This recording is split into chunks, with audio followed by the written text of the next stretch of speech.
The worst feeling an animation fan can have is when they see a movie they are excited about get announced, and when the studio reveals the voice cast, you see the most out-of-place celebrities voice famous characters. This isn't a new fear. This happened when Chris Pratt was shown to voice Mario in Illumination's Super Mario Bros. Movie, and when Chris Pratt was also set to voice Garfield in the Garfield animated movie that came out earlier this year. With these less than stellar performances, audiences have begun to conclude that celebrities cannot voice act, and I don't fully agree with that. One of the first instances of a celebrity voice acting in an animated film was Aladdin. One of the first ideas that Aladdin directors John Musker and Ron Clements had was Robin Williams to voice the genie. This became the vision as they wrote the first draft of the Aladdin script. To sell this idea, they had talented animator Eric Goldberg, who animated the genie design to Robin Williams' comedy album, Reality, What a Concept. But first, before we do the play, I'd like to talk about the very serious subject of schizophrenia. No, he doesn't. Shut up, let him talk! They brought Robin Williams in to see storyboards, designs, and the animation test from his album, and he absolutely loved it. And while watching the movie and the behind-the-scenes clips of Robin Williams in the booth, you can tell he had a lot of fun with this role. And what made this celebrity work is that when the character was being realized by the directors, they had Robin Williams in mind. And now, I can say confidently that you can't separate the genie character from Robin Williams' electric performance. Staying on the Disney train, when Toy Story was developed, they had a lot of ideas for who to voice the main cast of characters. Coincidentally, Robin Williams was also considered to be the voice for Woody in the movie. But they later decided to ask Tom Hanks to voice the role because of his ability to give emotionally appealing performances. And just like the genie for Robin Williams, they did a test animation to a scene from Hanks' movie Turner and Hooch. Oh, no, you're eating the car! Don't eat the car! Not the car! But for Buzz Lightyear, a ton of celebrities were considered before going with Tim Allen. When researching this, I was surprised at the people who were considered for this role. Famously, Mike Wazowski voice actor Billy Crystal was asked to voice the role, but he later declined it. Though, when Toy Story was released, Billy Crystal went on record to say he regretted declining it, but thought that Tim Allen deserved the role more and did a better performance. Some honorable mentions for the people who were considered for Buzz Lightyear were Jim Carrey, Bill Murray, Michael J. Fox, John Travolta, and Michael Keaton. But the secondary cast for Toy Story is still star-studded as well. Stand-up comedian Don Rickles played Mr. Potato Head, Jim Varney from the Ernest franchise voiced Slinky Dog, and Wallace Shawn from The Princess Bride voiced Rex. But what made this movie amazing was its story, its characters, and its performances from the cast. Not to mention, this was the first 3D animated full-length film to be made, but that's what sold this movie, not the celebrities whose voice act in it. The problems start to rise with this almost immediately, ironically, with Aladdin. When Robin Williams decided to be in the cast of the movie, he had a strict agreement with Disney. He didn't want his voice to be used in any marketing, and also getting paid only $75,000 rather than $8 million to ensure this. He was against the idea of being the selling point of the film, and in typical Disney fashion, they completely disregarded this fact, and used his voice and character in the marketing for the movie. And with Aladdin becoming a huge success, studios started to notice how it became a huge cultural phenomenon, but for all the wrong reasons.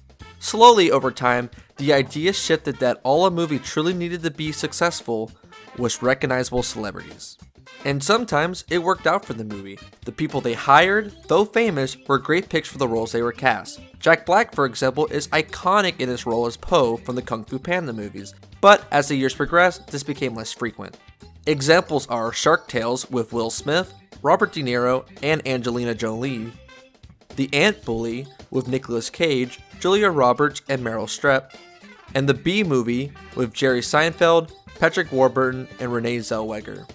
Despite some of these being cultural icons today, at the time these movies flopped because studios tried to sell a movie primarily on his voice cast.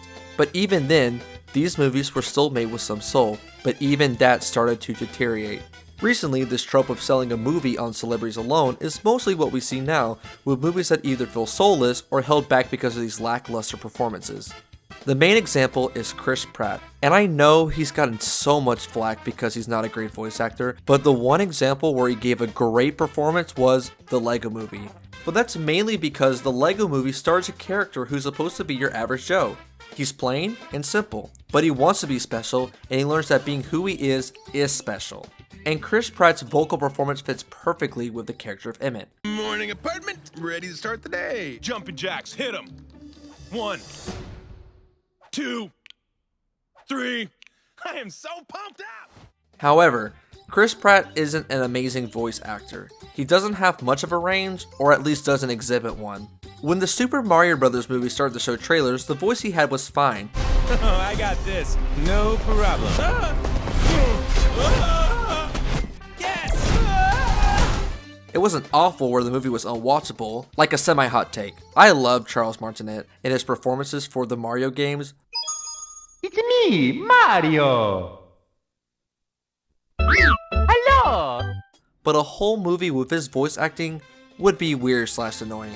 That voice is good for minimal dialogue, so I am completely fine of not having him as the main voice for Mario in this movie, but Chris Pratt as a replacement?